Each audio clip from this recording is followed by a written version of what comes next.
Hello, Curious!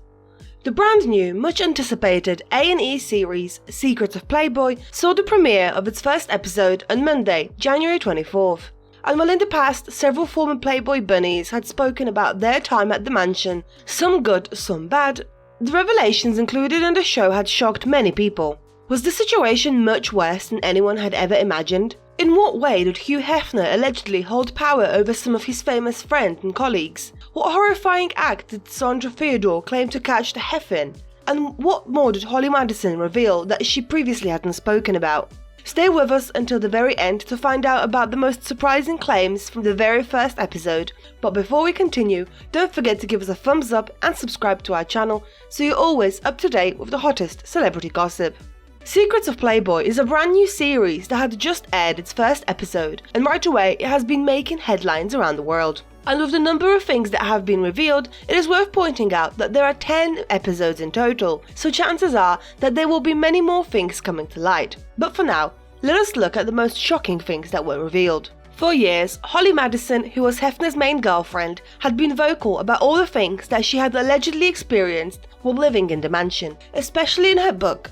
In the show, she talked about the girls next door and how in her opinion it portrayed Hugh as a kindly grandpa, but that's not how he is. Hef's former girlfriend added that it made her angry how manipulative the man was as he controlled every aspect of their lives. Though not everyone had bad things to say about the man, and to see what another former girlfriend had to say about Hef, you can check out our previous video by clicking on the link above. But for now, stay with us to find out some of the horrific things that had allegedly taken place. Well, over the years, people had often criticised Madison, saying that she knew exactly what she was getting into when she moved into the mansion. Things might not have been as simple as that. The 42-year-old revealed that she has Aspergers, which she believes played a part in her getting caught up with the Playboy world. Looking back at it, she admitted that she felt that back then she was drawn to the spotlight because that would have been a shortcut to being connected to people, which was something she struggled with. She revealed that the indoctrination starts almost immediately, with the Playboy founders in a circle doing nothing but talking about how wonderful Hugh was. However, it wasn't until she became his main girlfriend that things changed, at least according to her, and the man began pitting the women against each other. He had allegedly used Holly as a tool against other women, which had made them hate her. During the episode, another former girlfriend from the late 70s, Sondra Theodore, added that it was common behaviour for the man. Well, at the time, the 42-year-old thought that she was in love with the man. Now she sees it more as a Stockholm Syndrome situation, and it took her years until she came to her senses. During her time in the mansion, she had felt so low that Holly wanted to end her life, thinking it was the only way to end the cycle of misery. She was afraid to leave the mansion out of worry that Hef, or someone close to him, would release intimate material featuring her as revenge, revealing that the man would take pictures of women while they were intoxicated. If you want to know more about some of the other past allegations that Madison had made about Hef, check out our previous video by clicking on the link above. But for now, stay with us until the very end to find out more revelations, especially ones from a woman who was a child growing up in the Playboy mansion.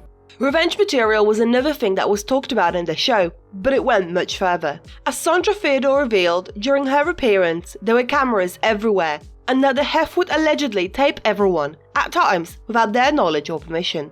The now 65-year-old talked about how the first time she saw herself on the screen in his bedroom, she was shocked. As per her claims, when other women were invited to the bedroom, some were uncomfortable to do anything in front of the camera, and so, to make them feel better, Hugh would pretend to stop recording. But it wouldn't just be the girls in the mansion that the man allegedly had videos of, but also a variety of public figures, including athletes and celebrities. A former butler revealed that the recordings were made during pig nights, when call girls were brought into the mansion to entertain his famous pals once a week. He added that Hugh would never join in, that he was a voyeur that would sit and watch.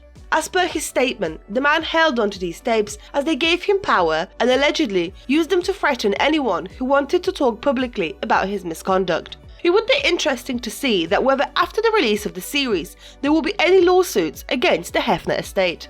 One of the most shocking revelations also came from Theodore, and it allegedly involved her dog.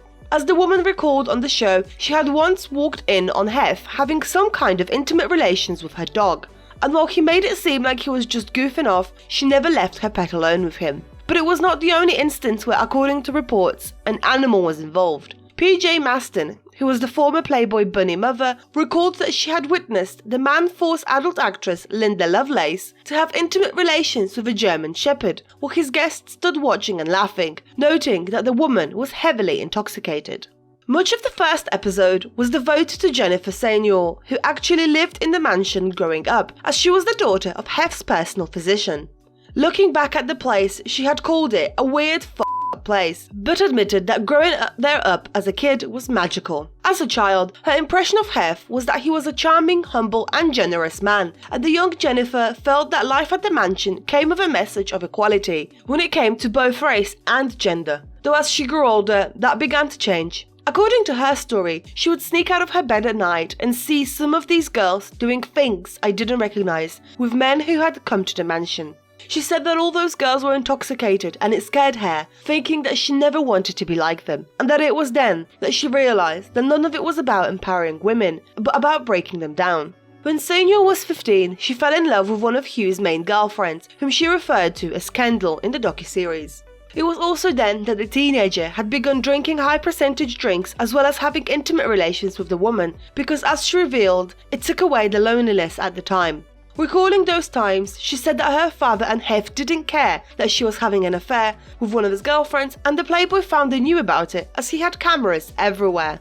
Once she turned 17, he had called her into his room with Kendall, and while at first they drank and had fun, the energy soon shifted and it made her feel uncomfortable, as he crossed the boundary because he always looked and treated me like I was his daughter. When Jennifer reminded Hef that her father was down the hall, he replied, "We're all family here."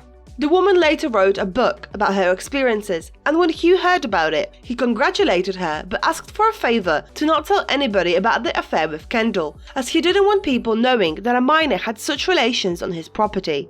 As she recalled, he asked her to fax him over the upcoming promotion interviews she had lined up, and after she did, one by one they were all cancelled. Jennifer said that it was something like out of a mafia movie, but that wasn't the only cover-up they had. Former Playmates added that there were many girls that overdosed or ended their lives as a result of the situation they were in, but because Hefner had tapes of everyone, people were too scared to publicly say anything. When speaking with the Post about her experience in creating the series, director Alexandra Dean had talked about how one of the most striking things to her was the amount of fear these women had to open up. Sondra Theodore had said that talking about it was very triggering for her, almost like being back in the mansion. However, she added that it is necessary to speak out about what had happened, as previously she didn't have the courage to do so, knowing that she would be silenced. As for Playboy now, in light of the docuseries, they had issued a statement to E saying that the company today is not Hugh Hefner's Playboy. It went on to say that they trust and validate these women and their stories, as well as strongly support those individuals who have come forward to share their experiences. Further on, it went on to add that more than 80% of its current staff are female, adding that they will never be afraid to confront the parts of our legacy as a company that do not reflect our values today. The next episode of the series will be airing on Monday, January 31st, and if the first one is anything to judge by, there will be plenty more shocking stories told, and the people involved will be given a platform to speak out about what they allegedly experienced. So curious, what are your thoughts on the series so far? Were you shocked by the revelations? Do you believe all these allegations? And do you plan to watch the rest of the series? Let us know your thoughts in the comments below, and as always, don't forget to like, share and subscribe to our channel. Until next time.